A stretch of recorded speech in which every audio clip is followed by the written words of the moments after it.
ચોક્કસપણે રેલવે ટ્રેકની બાજુમાં પડેલા અવિતરિત પથ્થરોના ઢગલા જોયા હશે.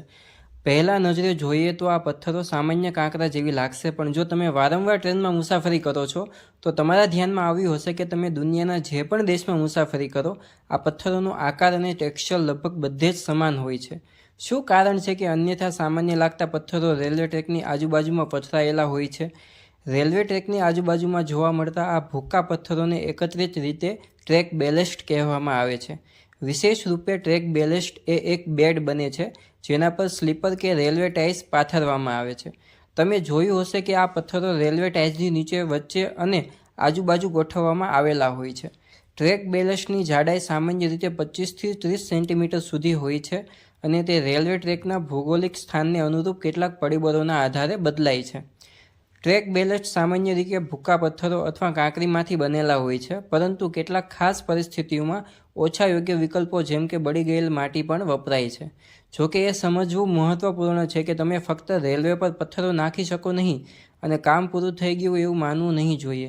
જેમ કે પહેલેથી જ જણાવ્યું છે, ટ્રેક બેલેસ્ટમાં વપરાતા પથ્થરોની ચોક્કસ આકાર, માપ અને સપાટીની રચના હોય છે.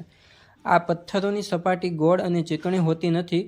તેમના કાંઠા તીક્ષ્ણ અને ખખડિયા હોય છે અને ખાસ કારણસર આવા પથ્થરો પરસ્પર વચ્ચે ફસાઈ જાય છે અને પોતાના સ્થાને મજબૂતીથી ટકી રહે છે.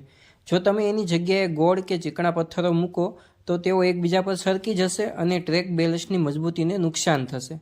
તમે કલ્પના કરી શકો કે આવું થવું કેટલી મોટી દુર્ઘટનાનું કારણ બની શકે છે.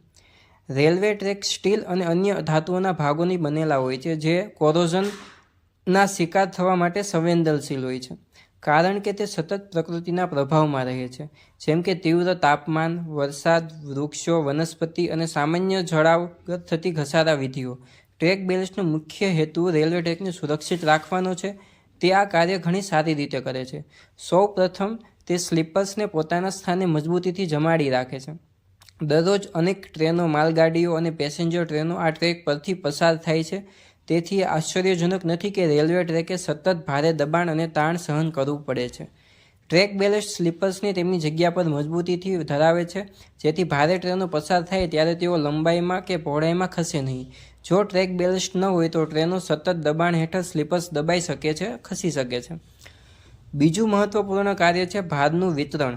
ટ્રેનો ખૂબ જ ભારે હોય છે અને ટ્રેક તથા સ્લીપર્સ પર વિશાળ દબાણ ઊભું કરે છે. ટ્રેક બેલેસ્ટમાં વપરાતા પથ્થરો ખડખડિયા અને તીક્ષ્ણ કિનારાવાળા હોવાથી તેઓ એકબીજામાં ફસાઈ જાય છે. આ રીતે સ્લીપર્સ અને ટ્રેક પર આવું ભારે ભાર ટ્રેક બેલેસ્ટ દ્વારા સમરૂપ રીતે વિતરણ થાય છે, જેના કારણે ટ્રેક વધુ સમય સુધી મજબૂત અને સ્થિર રહે છે. ત્રીજું કારણ છે વાઇબ્રેશન ડેમ્પિંગ. ટ્રેક બેલેસ્ટ ચાલી રહેલી ટ્રેનના કારણે થતી કંપનને શોષી લે છે. આ પથ્થરોના ક્યુશનિંગ અસરના કારણે ટ્રેનમાં મુસાફરી કરતા મુસાફરોને વધારે આરામદાયક અનુભવ થાય છે. તમે આનો અનુભવ પણ કરી શકો છો. જ્યારે તમે ટ્રેનમાં મુસાફરી કરો ત્યારે ધ્યાનથી જોઈને અનુભવવાનું કે જ્યાં ટ્રેક બેલેસ્ટ ન હોય ત્યાં ટ્રેનની કંપન કેવી રીતે વધુ અનુભવાય છે. ચોથું રીઝન છે નિકાસ વ્યવસ્થા. આ પણ ખૂબ મહત્વપૂર્ણ છે કે રેલવે ટ્રેક પર વરસાદ કે પાણી ભરાઈ ન જાય. આ બાબતમાં પણ ટ્રેક બેલેસ્ટ ઘણું ઉપયોગી સાબિત થાય છે. તે પાણી ભરાવાને અટકાવે છે અને સ્લીપર્સ કે આસપાસ પાણી જમવા દેતું નથી. જો ટ્રેક બેલેસ્ટ ન હોય તો પાણી ટ્રેક પર સંગ્રહ થાય છે અને ધાતુના ભાગોમાં ઝડપી કોરોઝન થવાની શક્યતા વધી જાય છે. પાંચમું રીઝન છે ટ્રેક આસપાસની વનસ્પતિને રોકે છે.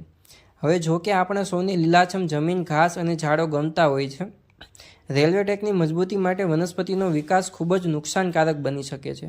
ટ્રેક આસપાસ ઘાસ, છોડ કે ઝાડ ન ઉગે તે અત્યંત જરૂરી છે. ટ્રેક બેલેન્સમાં રહેલા પથ્થરો એ વનસ્પતિના વિકાસને રોકવામાં મહત્વપૂર્ણ ભૂમિકા ભજવે છે, જેથી રેલવે ટ્રેકની માળખાકીય મજબૂતી યથાવત રહે. છઠ્ઠું રીઝન છે નોઇઝ અબ્ઝોર્પ્શન. ચાલતી ટ્રેનનો અવાજ ખૂબ ઊંચો હોય છે, ખાસ કરીને ટ્રેનની બહારના લોકો માટે. ટ્રેક બેલેન્સમાં રહેલા ભૂકા પથ્થરો સપાટી કરતાં વધુ વિસ્તાર ધરાવે છે, જે અવાજ શોષણ માટે વધુ અસરકારક બને છે. જે ટ્રેક પર બેલેસ્ટ ન હોય ત્યાં ટ્રેનનું અવાજ ઘણું વધારે જોરથી સંભળાય છે, જે આસપાસના રહેવાસીઓ માટે અસહ્ય બની શકે છે. સાતમું રીઝન છે ટેમ્પરેચરથી થતી એક્સપાન્શન ઘટાડે છે. ઉનાળાની ઋતુમાં તાપમાનના કારણે રેલવે ટ્રેકમાં લંબાઈમાં ફેલાઈ શકે છે.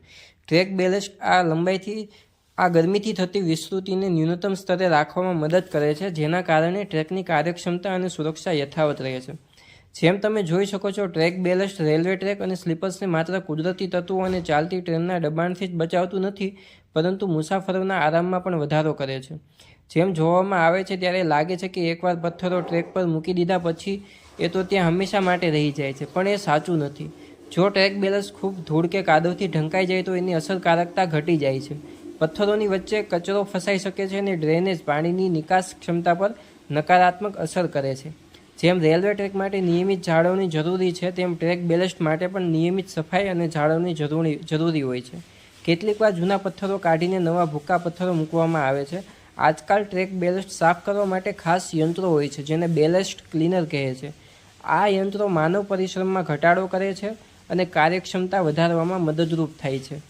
આ આશ્ચર્યજનક વાત છે કે એક નજરે સાવ સામાન્ય લાગતા પથ્થરોનો સમૂહ એક એવી ઔદ્યોગિક વ્યવસ્થાની આધારશિલા બની જાય છે જે દુનિયાભરના કરોડો લોકોને પ્રભાવિત કરે છે.